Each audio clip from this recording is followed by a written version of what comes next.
Hello everyone, my name is Alex Kaiserman. I'm one of the philosophy tutors here at Balliol. And on behalf of all of the PPE tutors, welcome to this virtual open day.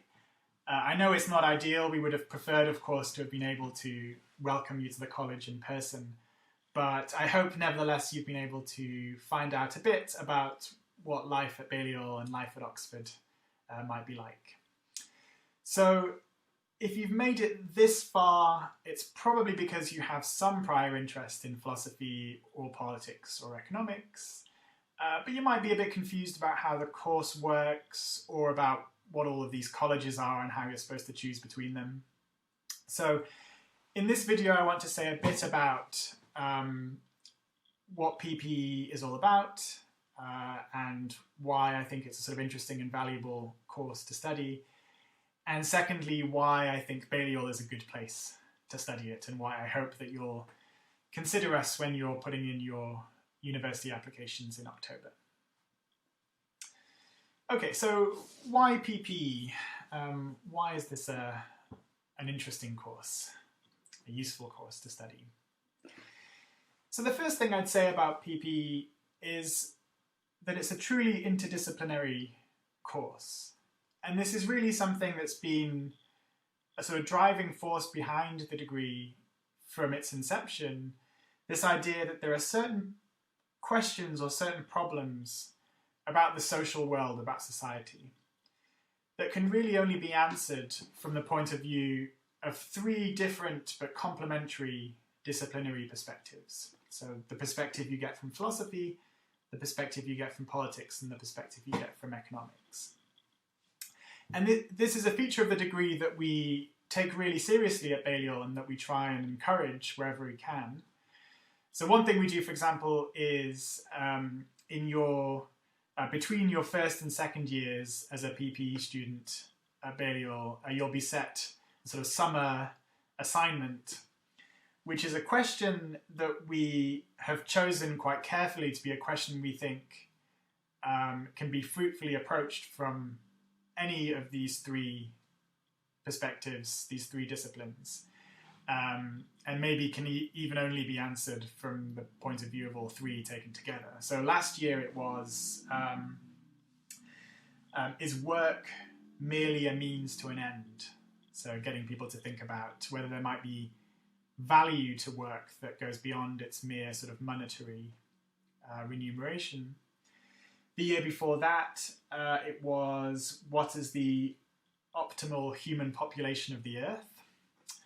And this year it'll probably be something like, with regards to the public health measures put in place to stem the spread of coronavirus, might the cure be worse than the disease? So all of these questions, we think, are questions which only a truly sort of interdisciplinary outlook will enable you to answer. The second thing I'd say about PPE is that it's incredibly versatile, maybe sort of more versatile than many students realise when they actually apply for the degree. So I'll say a bit more about the structure of the course in a moment, but very roughly in the first year, everyone studies the same thing.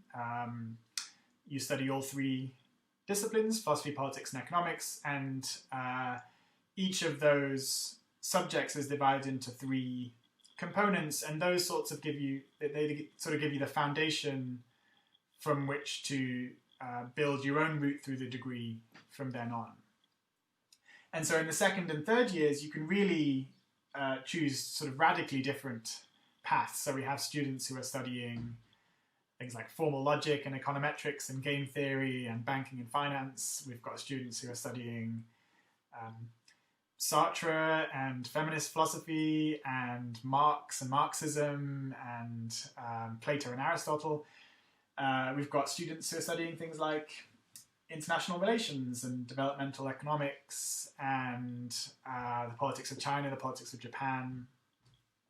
So you can really craft a route through the degree that reflects your interests, but also craft a route which can change in response to changes in your interests. Very few students leave the degree with the same convictions about what is interesting and what is valuable than when they started. And the degree is versatile enough to allow you to change your sort of course options in response to your changing opinions about what you find interesting as well.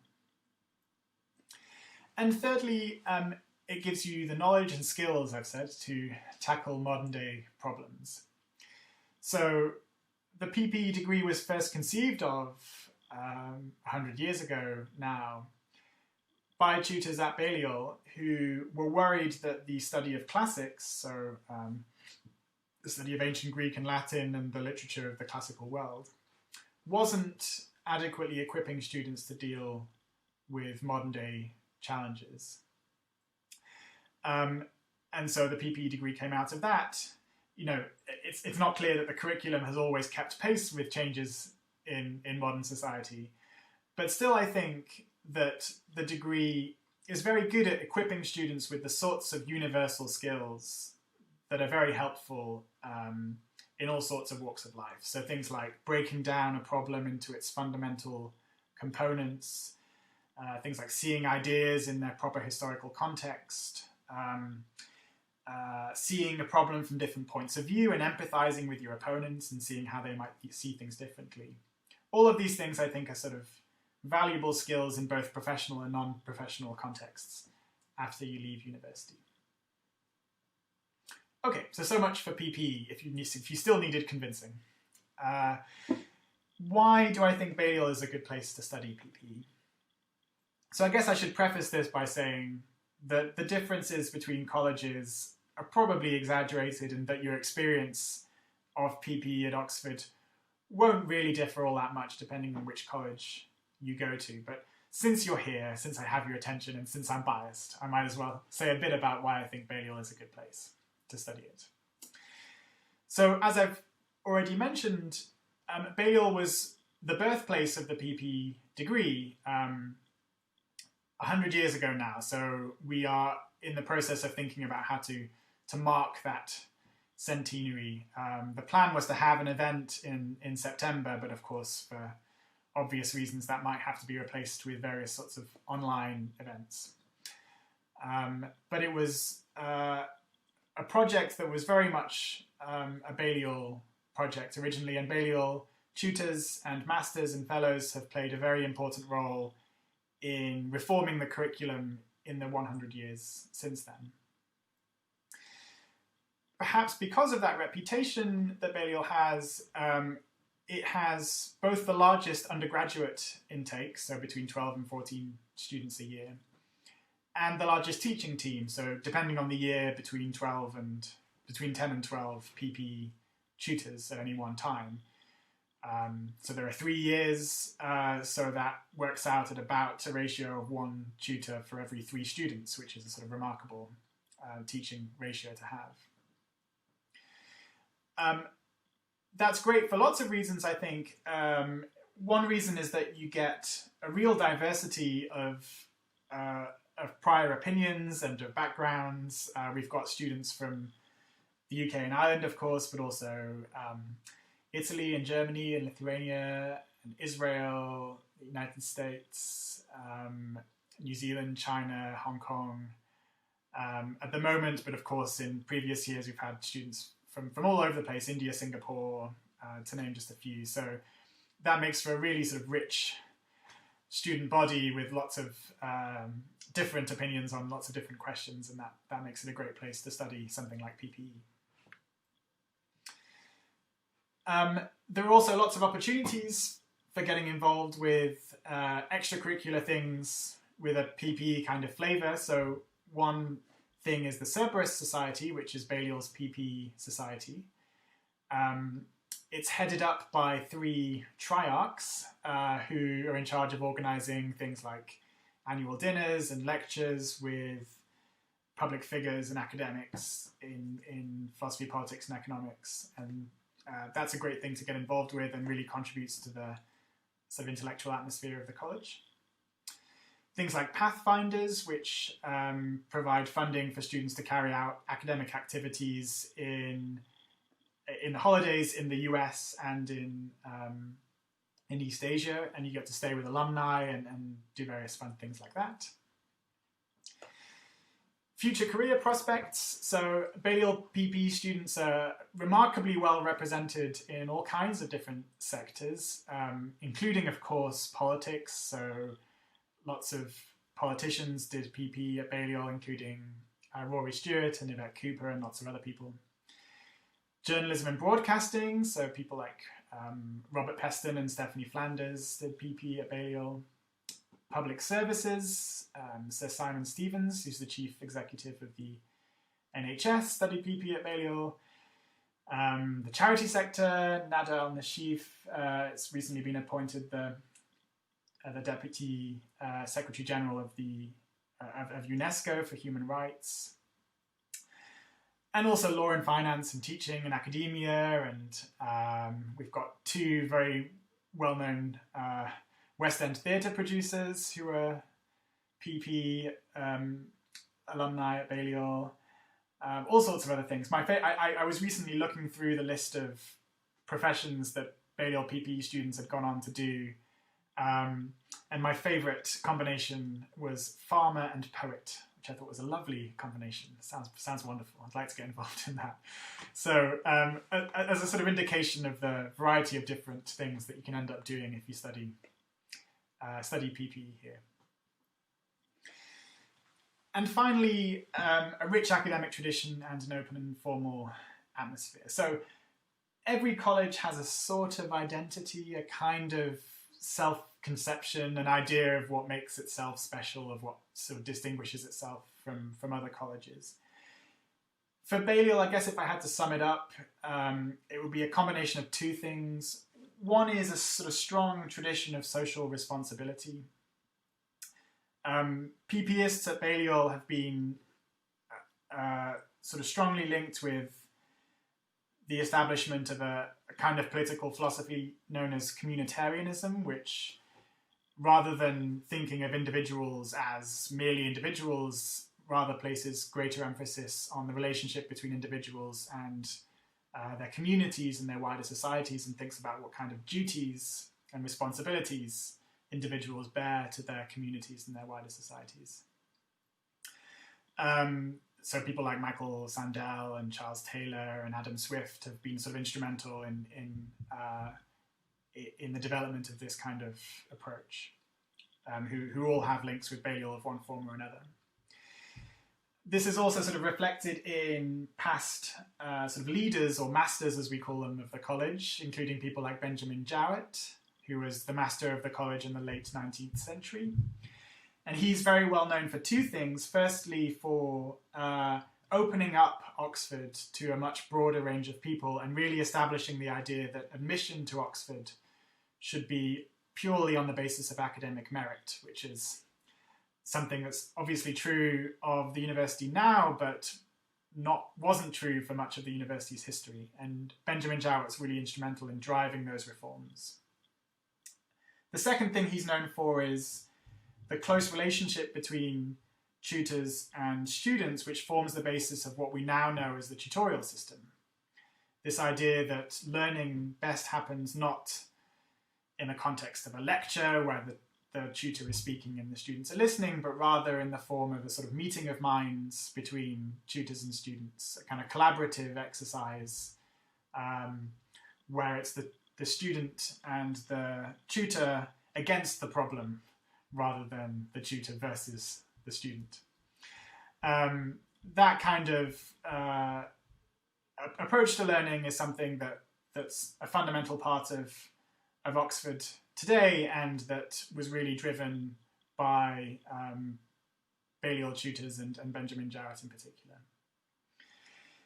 And the second thing I'd say characterises Balliol, it's harder to put your finger on this, but it's a kind of informality, a kind of rejection of stuffiness and of convention.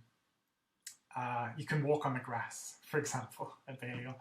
It's a low bar. But that kind of identity is something that we pride ourselves on as well at Balliol, and that hopefully you'll get a sense of if you come and study here.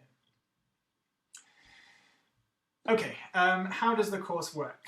So all of this information is available online, but just to go through it briefly, as I said, in your first year, you study all three disciplines, philosophy, politics, and economics.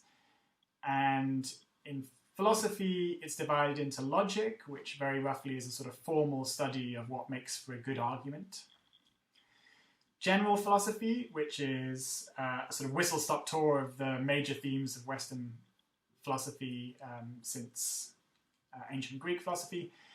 And then moral philosophy, which is an introduction to ethics from the point of view of John Stuart Mill's Utilitarianism, which is a famous text in the history of ethical theory. In politics, you'll do the theory of politics, which is an introduction to sort of political theory and political philosophy. The practice of politics, which is an introduction to comparative government and political institutions. And then political analysis, which is an introduction to the use of sort of quantitative methods in politics, things like political science, political sociology, and those sorts of things. And finally, economics. You'll do microeconomics, which is the study of individuals and individual firms and how they respond to incentives and supply and demand and so on. Macroeconomics, which is the study of properties of economies as a whole, things like inflation and interest rates. And finally, the mathematical techniques that enable you to study those things. So you'll do all of that in your first year. You'll get examined on it, although the result of that exam doesn't bear on your final mark. And then in the second and third years, you have a lot more choice. So the first choice you have to make is between bipartite or tripartite.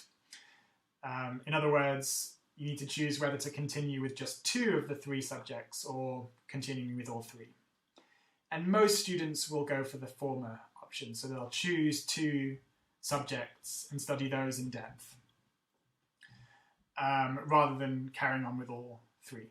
But it's up to you. And even if you do just two subjects, there are ways of sort of dabbling in the third that are open to you in the options that you choose as well.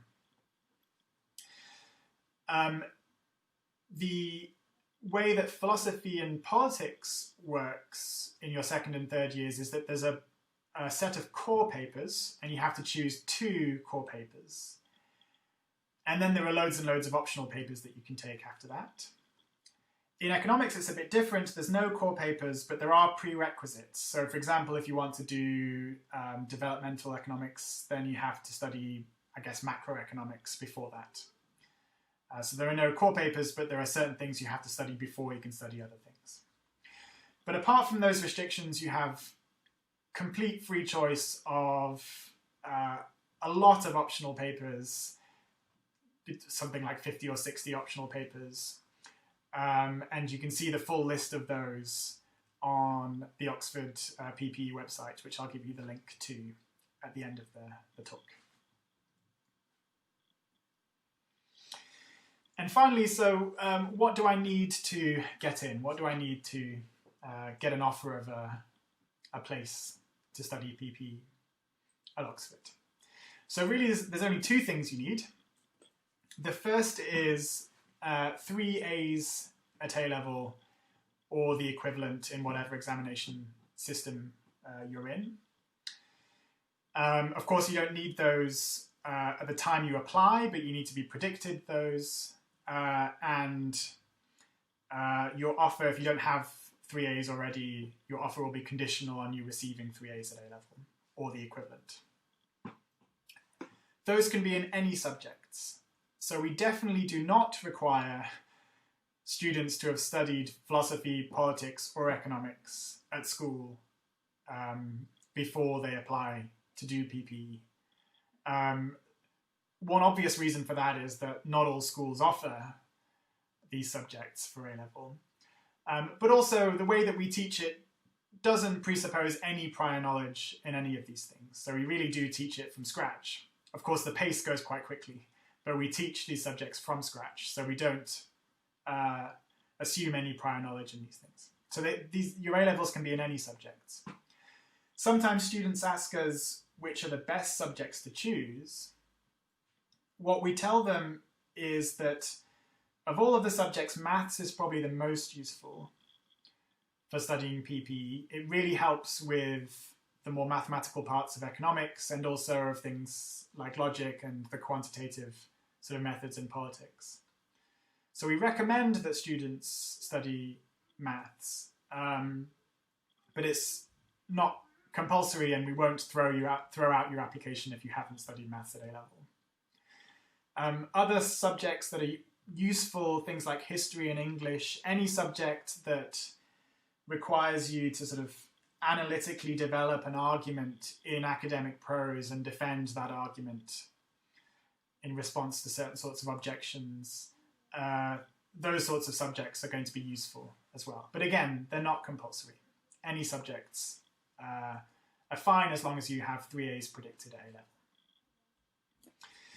The second thing you need to get an offer of a place is evidence of the following qualities. And this is evidence that can be demonstrated across the whole breadth of your application. So your UCAS application form, which will include your personal statement and your references, the results of your TSA test, which is the entrance test you sit in November, your exam results to date, and of course the interview. So here are the 3 qualities that we're looking for. Firstly, application and interest. Do you have capacity for sustained study? Are you motivated and interested in these issues? Are you an independent learner? Do you have a sort of reflective approach to these things?